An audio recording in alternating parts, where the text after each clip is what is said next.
वक्फ किसे कहते हैं? वक्फ उसे कहते हैं जो हमारे जो अकाबिरीन थे, हमारे पूर्वजों ने मुसलमानों की तरक्की के लिए, मदारिस के लिए, मसाजिद के लिए, ईदगाहों के लिए, दरगाहों के लिए, उनकी तरक्की के लिए ये सारे जायदाद उन्होंने हमारे मुसलमानों के लिए छोड़ कर गए हैं। इसे असल वक्फ कहते हैं।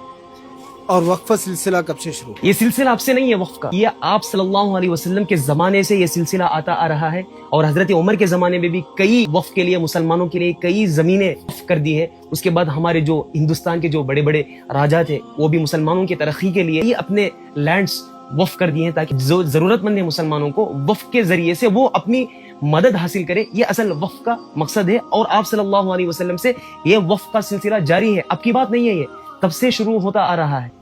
क्या इस बिल पास होने की वजह से मुसलमानों पर कुछ असर पड़ेगा? असर पड़ेगा तभी तो हम लोग इतनी मेहनत कर रहे हैं, इतने रैलीज निकाल रहे हैं। तो इख्तियार हम लोगों के, जो हमारे जो वक्फ के बड़े थे, जो उनके इख्तियार में था, ये सारे का सारा इख्तियार वो हुकूमत के अंडर में चले जाएगा, जिसकी बुनियाद पर हम लोग कुछ भी नहीं कर सकते। अगर कुछ करना भी चाहे तो क्या होगा, सबसे पहले उनकी इजाजत लेना पड़ेगा। सबसे पहले इसके अंदर कलेक्टर की दखलंदाजी होगी, जो पुलिस ऑफिसर है, जो अनखरीब, इनका भी दखलंदाजी हो जाएगा। इस वजह से हम लोग इसके खिलाफ लड़ रहे हैं, क्योंकि ये हमारी जमीन है, हमारे बड़े अकाबिरीन ने हमारे लिए छोड़ कर गए हैं, मुसलमानों की तरक्की के लिए। इसी वजह से हम लोग लड़ रहे हैं। बस ऐसे ही नहीं कि हम लोग हुकूमत कोई भी कानून लागू कर दे, हम लोग हाँ में हाँ मिलाते रहे, इस वजह से नहीं, बल्कि ये जरूरत है हमारे मुसलमानों की, इसलिए हम लोग इसके लिए लड़ रहे हैं। अब तो बिल पास हो चुका है, मुसलमानों को अब क्या करना चाहिए? अब देखो, कानून तो लागू हो चुका है, लेकिन हम लोगों को दो तंजीमें अभी इस वक्त इसके ऊपर जोर जबरदस्ती से अल्हम्दुलिल्लाह काम कर रही है। सबसे पहली तंजीम है एक all India Muslim personal law board, और दूसरी तंजीम है जमियत उलमाए हिंद।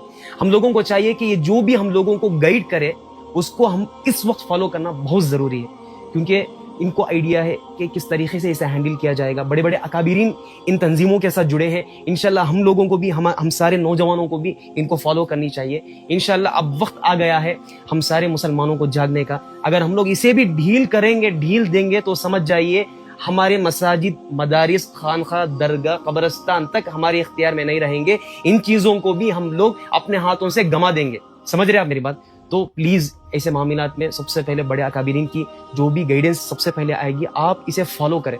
जज़ाकल्लाह। अगर इस वीडियो पसंद आई हो तो दूसरों तक ज़रूर शेयर करना। अस्सलाम।